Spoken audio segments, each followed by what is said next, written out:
بسم الله الرحمن الرحيم. الحمد لله وكفى وسلام على عباده الذين اصطفى. أما بعد فأعوذ بالله من الشيطان الرجيم. بسم الله الرحمن الرحيم. من عمل صالحا فلنفسه ومن أساء فعليها وما ربك بظلام للعبيد. وقال الله سبحانه وتعالى: وإن تعدوا نعمة الله لا تحصوها إن الإنسان لظلوم كفار. صدق الله العظيم.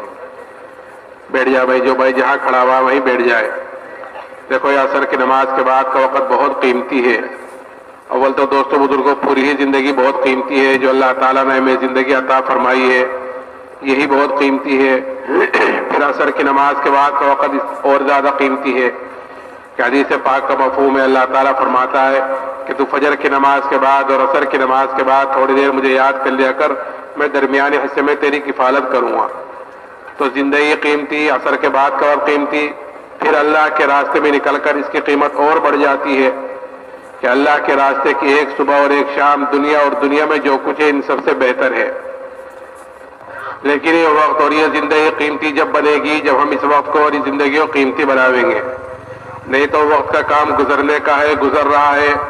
کس کی کتنی زندگی گزر گئی ہر ایک کو پتا ہے، لیکن آگے کس کی کتنی باقی ہے کسی کو کچھ پتا نہیں ہے. اس لیے ہم اپنی زندگی کو قیمتی بناویں عملوں کے اندر لگ کر. اعمال ایک ایسی چیز ہے جو انسان کے ساتھ 100% ساتھ رہتے ہیں اور ہر جگہ ساتھ رہتے ہیں. اعمال کے کہا جاتا ہے ان کاموں کو کہ انسان 24 گھنٹے میں جو کام کرتا ہے، صبح سے لے کر شام تک، کھانا پینا سونا جاگنا کمانا خرچ کرنا سننا دیکھنا شادی بیاہ، یہ انسان کی زندگی میں جو کام کرتے ہیں یہ اس کے اعمال کہلاتے ہیں. اور یہی اعمال جو اللہ کو نہیں مانتے وہ بھی کرتے ہیں. یہی اعمال غیر بھی کرتے ہیں اللہ کو نہ ماننے والے، اور یہی کا اعمال سارے مسلمان بھی کرتا ہے جو اللہ کو مانتا ہے.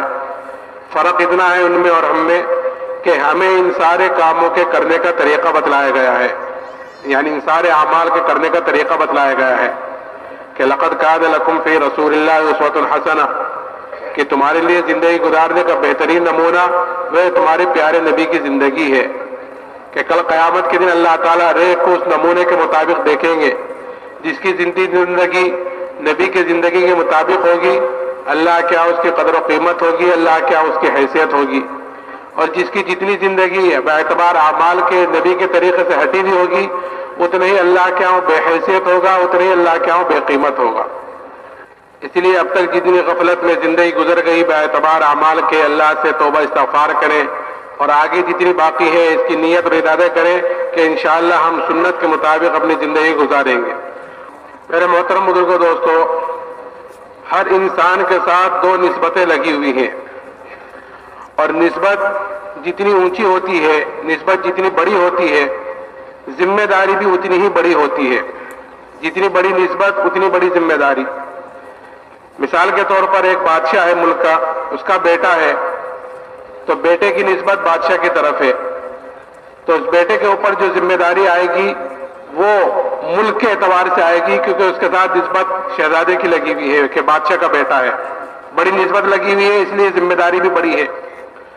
اور ایک آدمی ہے، کسی دھوبی کا لڑکا ہے، کسی درزی کا لڑکا ہے، تو اس کے اوپر جو ذمہ داری آئے گی وہ اس کے اعتبار سے آئے گی، کیونکہ اس کے ساتھ نسبت لگی ہوئی ہے، دھوبی کا لڑکا درزی کا لڑکا. تو ذمہ داری آئے گی کہ گھر تک ایک چھوٹی سی ذمہ داری ہے. تو جتنی بڑی نسبت اتنی بڑی ذمہ داری. ایسے ہی ہر انسان کے ساتھ دو بڑی نسبتیں لگی ہوئی ہیں. ایک نسبت سب سے پہلی کہ سب سے پہلے ہر انسان اللہ کا بندہ ہے، عبداللہ ہے. کہ ہر انسان جتنے دنیا میں انسان ہے کہ سب اللہ کے بندے ہیں. تو اللہ کا بندہ ہونے کے ناطے جو اس کے اوپر ذمہ داری آئی ہے وہ یہ آئی ہے کہ اپنی ذات سے دیندار بن کر زندگی گزارے، اللہ کا سچا بندہ بن کر زندگی گزارے، اللہ کے احکامات پر ہر وقت تیار رہ کر اپنی زندگی گزارے، اللہ کے سامنے اپنے سر کو جھکا کر اپنی زندگی گزارے. کہ یہ اس کے اوپر ذمہ داری ہے بحیثیت نسبت اللہ کا بندہ ہونے کی. دوسری نسبت کہ ہر انسان جناب رسول اللہ صلی اللہ علیہ وسلم کا امتی ہے، ہر انسان. تو اس کے ناطے دوسری ذمہ داری یہ ہے کہ جو چیز اپنے پاس ہے اس کو دوسروں تک پہنچاوے. یہ ذمہ داری بھی انسان اس امت کو دے کر گئے ہیں ہر فرد کو. بلغوا عنی ولو آیا کہ دوسروں تک پہنچاؤ چاہے ایک ہی آیت کیوں نہ ہو, چاہے چھوٹی سی بات کیوں نہ ہو. اگر کوئی ان دونوں ذمہ داریوں کو پورا کر رہا ہے, جو نسبتیں لگی ہوئی ان دونوں ذمہ داریوں کو پورا کر رہا ہے, تو اللہ کیا اس کا مقام ہے, اللہ کیا اس کی حیثیت ہے. اور اگر کوئی ان دونوں ذمہ داریوں کو پورا نہیں کرتا تو اللہ کیا اتنا ہی وہ بے حیثیت ہے, اتنا ہی اللہ کیا وہ بے قیمت ہے. اور اگر کوئی ایک ذمہ داری کو پورا کرے اور ایک ذمہ داری کو پورا نہ کرے, کیونکہ دونوں نسبتیں ساتھ ہیں اس لیے دونوں ذمہ داریاں بھی ساتھ ہیں, ایک کرے اور ایک نہ کرے اس سے کام چلنے والا نہیں ہے. کہ ایک ذمہ داری پوری کرے کہ اللہ کا بندہ ہونے کے ناطے اپنی ذات سے دیندار ہے, کہ نماز میں, روزے میں, اختلاوت میں, کہ ساری چیزوں میں ہے, اپنی ذات سے دیندار ہے, لیکن دوسروں کی فکر نہیں کرا, تو یہ ایک ذمہ داری کا پورا کرنا اور ایک کا پورا نہ کرنا یہ بھی پکڑ کا ذریعہ ہے. ایک مرتبہ, زیادہ بولنے میں کوئی حرج نہیں, ایک مرتبہ اللہ تعالیٰ نے اگر جبرائیل کو حکم دیا کہ جبرائیل فلاں بستی پر جاؤ اور اس بستی کو اوپر تک اٹھاؤ اور اوپر تک اٹھا کر اس کو نیچے دے کر مار دو. جبرائیل نے عرض کیا کہ اے اللہ, اس میں تو ایک طرح فلاں بندہ ہے جو تیری عبادت کرتا ہے, تیری نافرمانی نہیں کرتا, تیرے احکامات کو پورا کرتا ہے, ہر وقت تیری عبادت میں لگا رہتا ہے. تو اللہ نے فرمایا کہ اس کے سمیت اس بستی کو اٹھاؤ اور اس کے سمیت اس بستی کو پٹک دو. کیوں؟ اس لیے کہ میرے احکامات دنیا میں ٹوٹ رہے تھے, میری نافرمانی ہو رہی تھی اور اس کے ماتھے پر بل تک نہیں آیا. یہ اپنی عبادت میں لگا رہا, اپنی دین پر چلتا رہا, اپنی عبادت پر لگا رہا.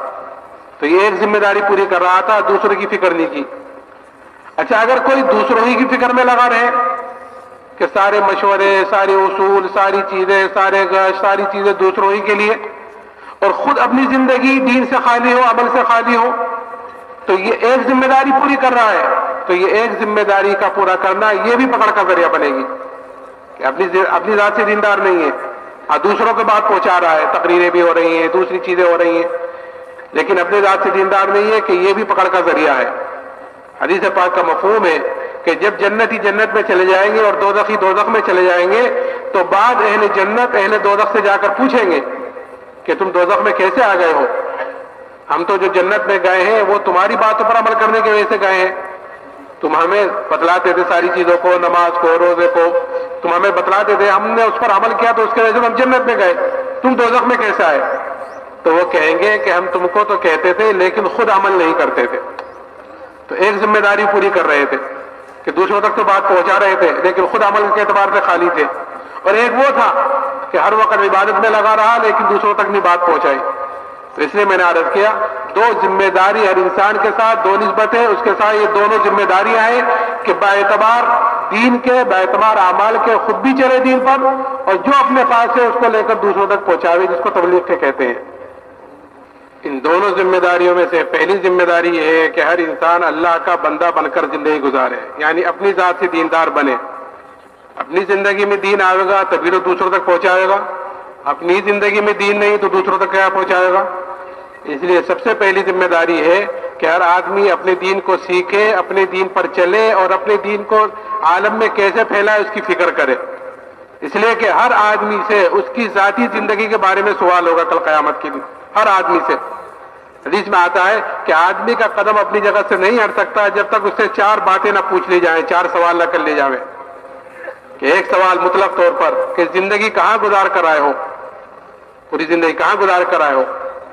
پھر زندگی کے اندر جزیات ہیں کہ ایک جز جوانی ہے کہ جوانی کہاں گزار کر آئے ہو, کیسی گزار کر آئے ہو. تو جوانی کی عبادت اللہ کیا مقبول ہے. وہ 7 آدمی جو کل عرش کے سائے کے نیچے ہوں گے ان میں ایک وہ جوان بھی ہوگا جو جوانی میں اللہ کی عبادت کرتا ہوگا. کیوں؟ اس لیے کہ جوانی میں اعضاء بھی قوی ہوتے ہیں, آدمی کے اندر خواہشوں کا بھی زور ہوتا ہے کہ آدمی اپنی خواہشوں کو قربان کر کر اپنی جوانی اللہ کی عبادت میں, اس کے دین کو پھیلانے میں, اس کے دین پر چلنے میں لگاتا ہے. تو پھر ایسی جوانی کے بعد اللہ کیا مقبول ہے. تو جوانی کہاں گزار کر آئے ہو. پھر مال کہاں سے کمایا, حلال کمایا کہ حرام کمایا, جائز کمایا, ناجائز کمایا. حلال کما لیا میرا ہو گیا, میں جس طرح چاہوں جہاں چاہوں اس کو خرچ کروں, کہ نہیں. پھر اس کو خرچ کیسے کیا, کہاں خرچ کیا. تو مال کہاں سے کمایا، پھر اس کو خرچ کیسے کیا، کہاں کیا، اور جو جانتے تھے اس پر کیا عمل کیا؟ یہ 4 سوال ہر آدمی سے کل قیامت کے دن ایسی عدالت میں ہونے والے ہیں، وہاں نہ تو کوئی جھوٹ کام آئے گا، نہ کوئی وکیل کام آئے گا، کہ کل قیامت کے دن رجسٹر سامنے کر دیا جائے گا کہ اقرا کتابک کفا بنفسک الیوم علیک حاسبا، کہ دائیں بائیں فرشتے بیٹھے ہوئے ہیں، وہ لکھ رہے ہیں اور رجسٹر کر دیا جائے گا۔ رجسٹر تو کیا، قرآن تو یہاں تک کہتا ہے کہ الیوم نختم علی افواہہم وتکلمنا ایدیہم وتشہد ارجلہم بما کانوا یکسبون، یہ سارے کہ آج کے دن ہم ان کے منہ پر مہرے لگا دیں گے، ان کے ہاتھ پیر گواہی دیں گے کہ مجھ سے کیا کرتوت کروائے، مجھ سے کیا کام کرائے۔ تو ہر آدمی سے اس کی ذاتی زندگی کے بارے میں پوچھا جائے گا۔ اس لیے سب سے پہلی ذمہ داری ہے کہ اپنی ذات سے دیندار بن کر زندگی گزارے۔ تو میرے محترم بزرگوں، دوستو، دین آتا ہے زندگی میں یقین کے راستے سے۔ جیسے انسان کے اندر کا یقین ہوگا، بدن سے نکلنے والے اعمال اس کے اعتبار سے ہوں گے۔ اس لیے ہمیں بنیادی طور پر سب سے پہلے اپنے اندر کے یقین کو بنانا ہے، اپنے اندر کے یقین کو بدلنا ہے۔ آج غیر اللہ پر محنت ہو رہی ہے، غیر اللہ کو بولا جا رہا ہے، غیر اللہ کو سنا جا رہا ہے عام دنیا میں، اس لیے غیر اللہ کا یقین اندر پیدا ہو رہا ہے کہ اسباب سے ہونے کا یقین اندر پیدا ہو رہا ہے۔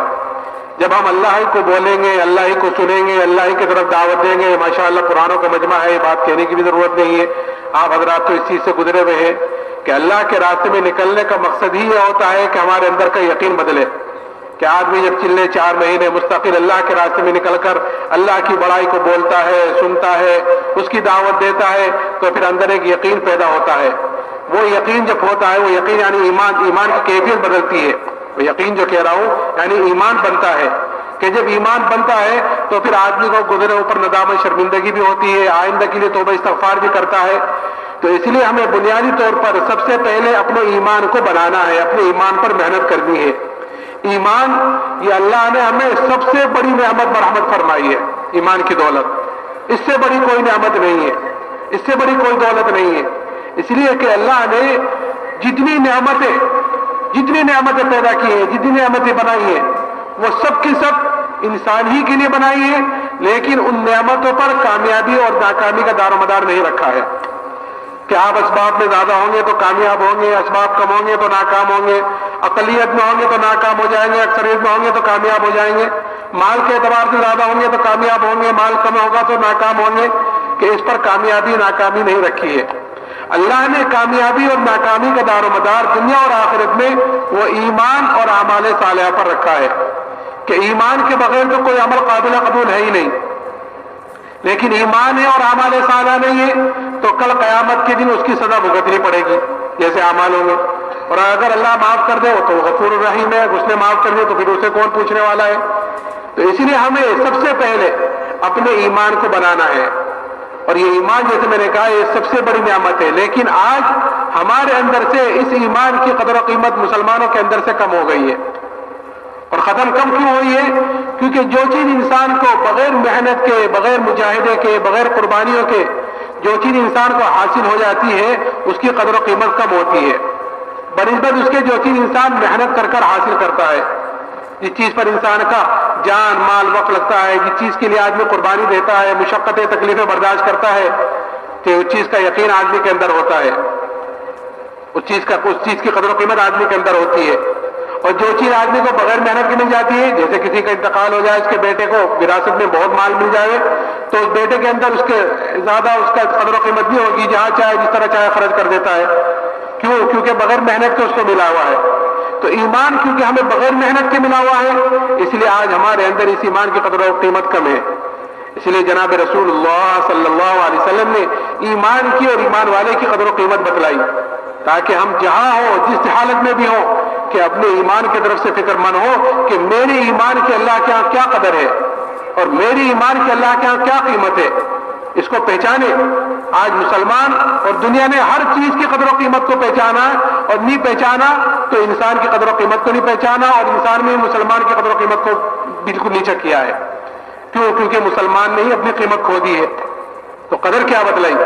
کہ قدر یہ بتلائی ایمان والے کی یہ قدر ہے اللہ کے ہاں، کہ جب تک ایمان والا اس دنیا میں موجود رہے گا، جب تک ایمان والا اس دنیا میں موجود رہے گا، اللہ کے ہاں یہ قدر ہے کہ اللہ تعالیٰ اس سات و زمین آسمان کے نظام کو باقی رکھے گا ایک ایمان والے کی وجہ سے۔ کہ اس وقت تو کتنے مسلمان ہیں الحمدللہ کہ سب دنیا سے چلے جائیں اور ہم میں سے ایک باقی رہے تو ایک کی وجہ سے اللہ تعالیٰ اس سات زمین آسمان کے نظام کو باقی رکھے گا کہ یہ قدر ہے.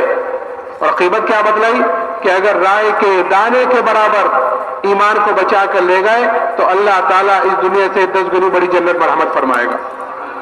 اب جس کا ایمان جتنا اونچا ہوگا، جس کا ایمان جتنا اعلیٰ ہوگا کہ کل قیامت کے دن اس کی اتنی بڑی جنت ہوگی. یہ اللہ نے ہمیں دعوت و تبلیغ والا جو کام دیا ہے، یہ آسان سا کام، یہ ہے اپنے اندر کے بنانے کے لیے، اپنے ایمان کو بنانے کے لیے. تو یہ ایمان کی قدر و قیمت دوستو بزرگوں صحابہ کے اندر اتری ہوئی تھی. اس لیے صحابہ نے اس ایمان کے لیے ہر تکلیف کو، ہر مصیبت کو برداشت کیا ہے، اور جو چیز ایمان کے مقابلے میں آئی ہے صحابہ نے اس کو قربان کیا ہے. ہم فضائل کی تعلیم کے ذریعے سے صحابہ کے قصے سنتے رہتے ہیں، لیکن دوستو بزرگوں یہ سننا سنانا صرف سننے سنانے کے لیے نہیں ہے کہ تعلیم ایک مسجد کا عمل ہے، اس میں بیٹھنا ہی پڑے گا، اس کو تو سننا ہی پڑے گا، بلکہ تعلیم اس لیے کرائی جاتی ہے تاکہ ہم ان صحابہ کے قصوں سے اثر لینے والے بنے اور اثر لے کر ان کے مطابق اپنی زندگی کو ڈھالنے والے بنے. لیکن جو ایمان اللہ نے صحابہ کو مرحمت فرمایا تھا وہی ایمان اللہ نے مجھے اور آپ کو بھی مرحمت فرمایا ہے. فرق اتنا ہے کہ انہوں نے محنت کر کر اپنے ایمان کو بنا لیا تھا، اپنے اندر کے یقین کو بنا لیا تھا، اور ہم نے محنت کے چھوٹنے کی وجہ سے کہ ہمارے ایمان کمزور درجے پر پہنچ گیا، اور ایسا پہنچ گیا کہ آج مسلمان کے نماز پڑھنے کے بھی لالے پڑ رہے ہیں اندر ایک کمزوری کی وجہ سے. کیونکہ آدمی کو جو چیز چلاتی ہے عمل کے اعتبار سے وہ اس کو اس کے اندر کی طاقت چلاتی ہے. جیسے اس کے اندر کی طاقت ہوگی، اندر کا یقین ہوگا کہ بدن سے نکلنے والے اعمال اس کے اعتبار سے ہوں گے. تو صحابہ نے اپنے ایمان کو محنت سے، مجاہدوں سے، قربانیوں سے بنایا تھا. اس لیے ایمان کے مقابلے میں جو بھی شکل آئی، جو بھی چیز آئی کہ اس کو تکلیف آئی تو اس تکلیف کو برداشت کیا، اور اگر کوئی اور چیز آئی ہے تو اس کو قربان کیا ہے.